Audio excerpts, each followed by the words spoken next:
Hey guys, welcome to my channel Idea Machine Marketing Basics.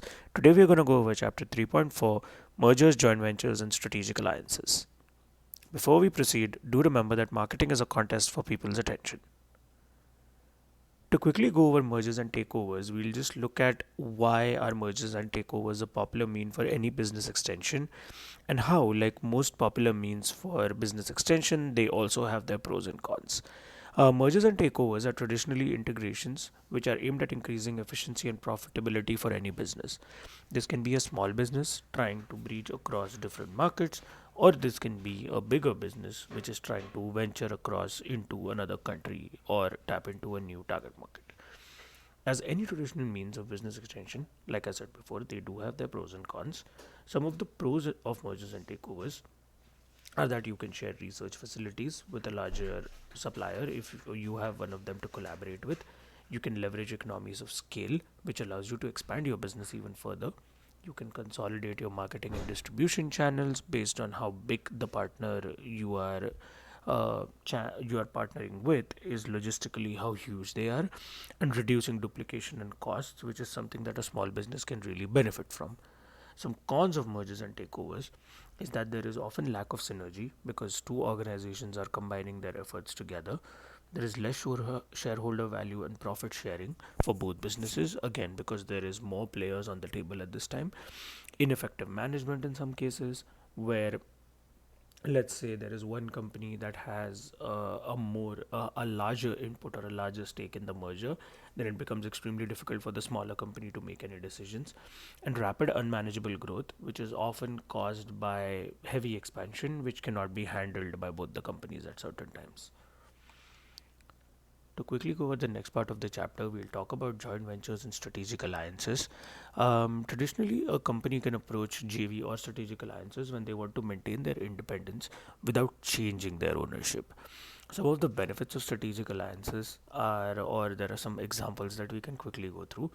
Let's say someone alliances with a university to finance specialized training for skilled workforce. That's an example of strategic alliances.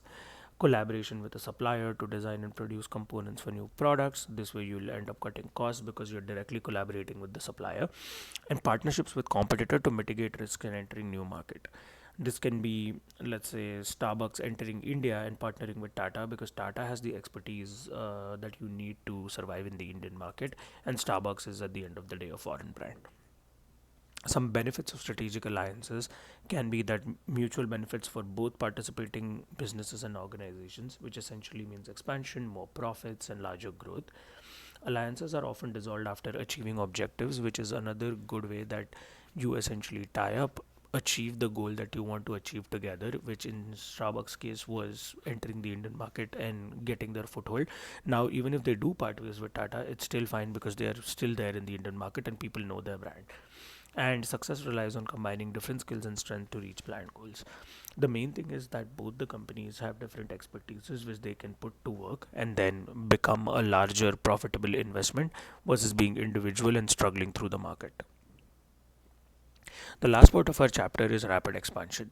Rapid expansion is something that often happens with larger brands. Again, we'll take Starbucks example in this scenario, but we'll take their expansion in China as the example here.